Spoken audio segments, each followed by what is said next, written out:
సద్గుణరాశి నీ జాడలను నా ఎదుట నుంచుకొని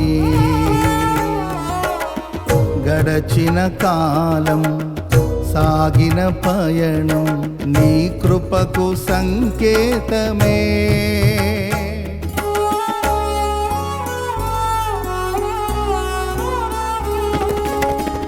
సద్గుణరాశి నీ జాడలను నా ఎదుట నుంచుకొని